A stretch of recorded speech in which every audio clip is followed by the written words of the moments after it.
Salut tout le monde, on se retrouve aujourd'hui pour parler de la série Berlin. Donc il s'agit du spin-off de la série Casa de Papel, centré sur le personnage de Berlin. Berlin est à Paris avec son équipe pour un nouveau casse dont le but est de dérober 44 millions d'euros de bijoux en une nuit. Dans cette vidéo, il n'y aura pas de spoiler, donc si vous n'avez pas vu Berlin, mais aussi si vous n'avez pas vu La Casa de Papel, eh bien vous ne risquez pas d'être spoilé. Déjà, si vous avez vu La Casa de Papel, eh bien ne vous attendez pas à quelque chose de similaire pour ce spin-off, puisque ce n'est pas du tout le cas. Casa de Papel, c'est vraiment le casse du siècle, tout tourne autour de ça, le casse est vraiment incroyable, en tout cas les premières saisons sont vraiment très bien de Casa de Papel. Mais du coup, dans Berlin, c'est assez différent, puisque ce spin-off permet d'en apprendre davantage sur ce personnage, tout est centré sur lui, mais du coup, tout ne tourne pas autour du casse. Mais j'avoue qu'au début, je m'attendais vraiment à retrouver l'ambiance de Casa de Papel avec un casse assez incroyable, et en fait, les 2-3 premiers épisodes m'ont fait croire en fait à cela. On nous présente l'équipe, on voit la préparation du casse, donc c'est vrai que pour le coup, j'avais vraiment l'impression de retourner dans Casa de Papel, mais avec une autre équipe, et du coup avec Berlin.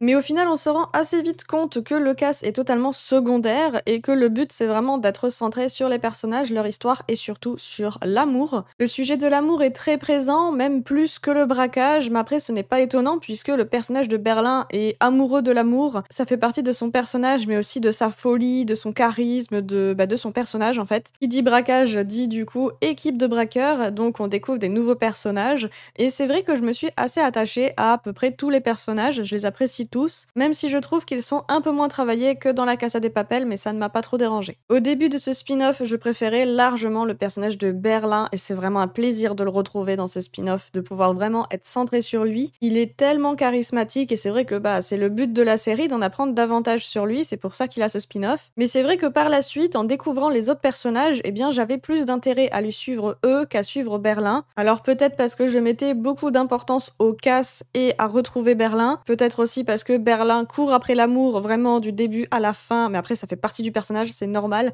mais c'est vrai que je m'en suis peut-être un peu lassée, du coup j'avais plus d'intérêt à suivre les autres personnages par la suite. En parlant de personnages, on retrouve deux personnages présents dans la Casa de Papel, en plus de Berlin, eh bien il s'agit de Raquel et d'Alicia. Je trouve que c'est super chouette de les retrouver, des personnages que j'adore, donc ça fait super plaisir. Mais en même temps, j'avoue, je suis un peu restée sur ma faim. En fait, je m'attendais à les voir puisqu'elles font partie du trailer, mais je m'attendais à ce qu'elles aient vraiment une plus-value en fait à ce spin-off, alors que ce n'est pour moi pas le cas. Elles ont un rôle et pour moi on pourrait le donner à un personnage qu'on ne connaît pas par exemple, que pour moi ça ne changerait rien parce qu'en fait il n'y a pas vraiment de plus-value hormis le clin d'œil de on connaît ces personnages, elles viennent de la Casa de Papel et c'est un plaisir de les retrouver. Après elles font beaucoup de blagues, c'est vrai que c'est une série avec beaucoup d'humour, mais c'est vrai que quand Raquel et Alicia arrivent, eh bien il y a énormément de blagues à outrance, des blagues qui me font pas spécialement rire j'avoue. Du coup c'est peut-être pour ça que j'ai pas apprécié plus que ça leur retour. J'ai vraiment senti le clin d'œil aux fans et l'utilisation de ces personnages dans le trailer pour le rendre plus intéressant.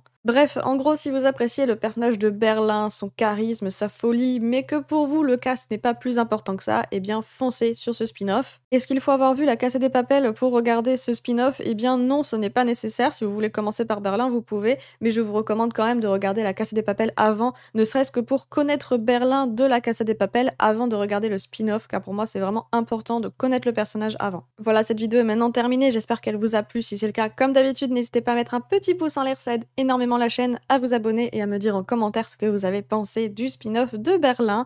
Et sur ce, je vous dis à bientôt pour une prochaine vidéo. Ciao!